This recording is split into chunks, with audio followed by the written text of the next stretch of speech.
October 10th, 2013, and I'm here in a very exotic garden on the north end of Salt Spring Island, British Columbia, Canada.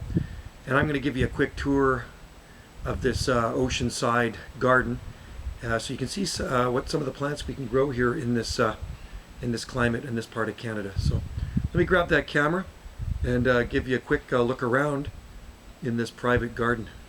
This garden can't be seen from the road either. It can only be seen by boat. So if you're cruising by in a boat, you'll see this. It looks like a tropical oasis, complete with a white shell, crushed shell beach. It looks like white sand. So it's a beautiful day out here, and approaching the middle of October, and can't ask for better gardening weather.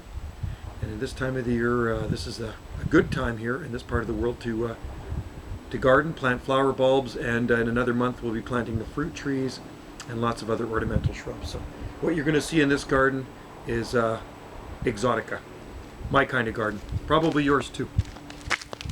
So enjoy the tour. It's about 5 p.m. early evening. What you're looking at here is a Pseudosassa japonica hedge, Japanese arrow bamboo. Boat cruising by out there. Get beautiful sunsets here. There's some Cortaderia Celoiana, that's pampas grass coming into plume. There's a Chamaerops humilis palm, European fan palm or Mediterranean fan palm. It's native to Europe, around the Mediterranean. The blue form, Cerifera, grows up in the Atlas Mountains of Morocco. That particular variety grows usually in Sardinia and along the Italian coastline, among other places. In here is a Trachycarpus wagnerianus female. You can see the fruit up there. And behind it is a Butea capitata palm, Pindo palm. That one was planted in 1996. It's a pretty good sized palm. And this is a neglected garden, I would say, because nobody looks after it, really.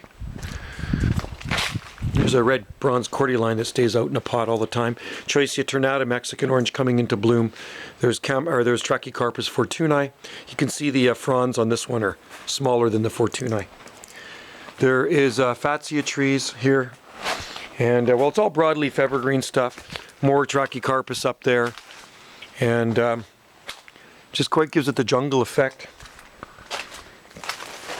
This is the upper garden. There's Kniphofia here, red hot pokers. There's some beautiful Trachycarpus fortunei palms, female here, loaded with fruit. Lots of seed up there. And this is a male here. Down here are some Yucca gloriosa. I believe superba. There's actually a rhodo in there as well too. Heathers down here. There's ice plants growing around the base, which bloom purple. These ones are just going to be coming into bloom soon. They bloom in the fall here. Beautiful white flowers, and these are the Delosperma cooperi, the ice plants. They stay green year-round. More Trachycarpus, locally grown. There's a Ficus caraca there, a fig tree. In the distance there is a tall Eucalyptus dularium mountain gum.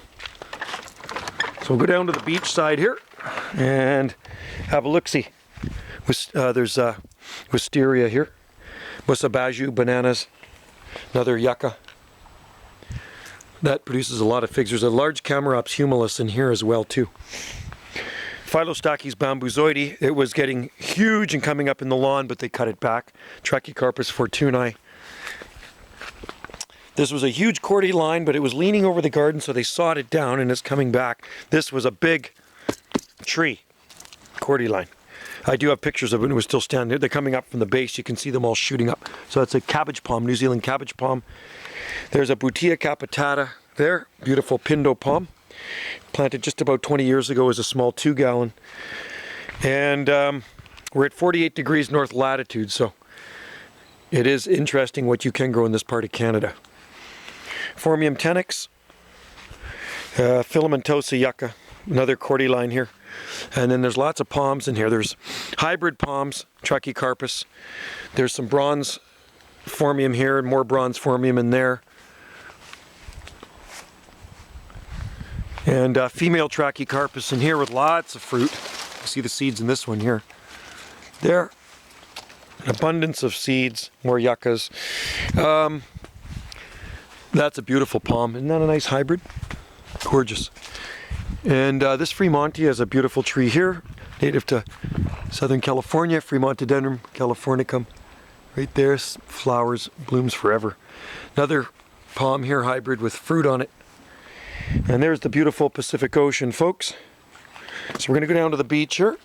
There's a sable miner. And looks like it's got some seed coming on it here. Or flowers right there. And that's a pretty good size plant too. Planted in 1997. Brought up from the States. There's Daphne here. There's Yucca gloriosa superba here that have finished blooming a while ago. Phormium tenax.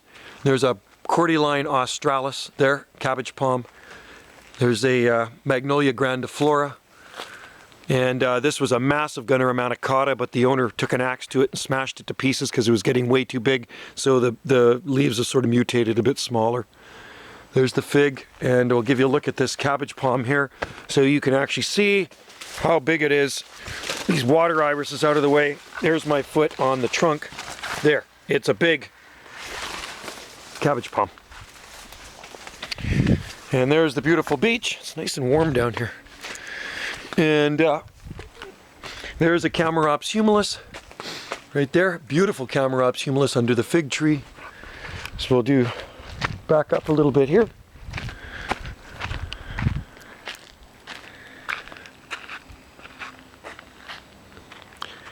And there's some more timber bamboo and a fig there. That's Philostachys bambuzoides. There's your eucalyptus. And there's a very neglected, been in there for about 13 years, Livistona chinensis palm. So we'll go up here and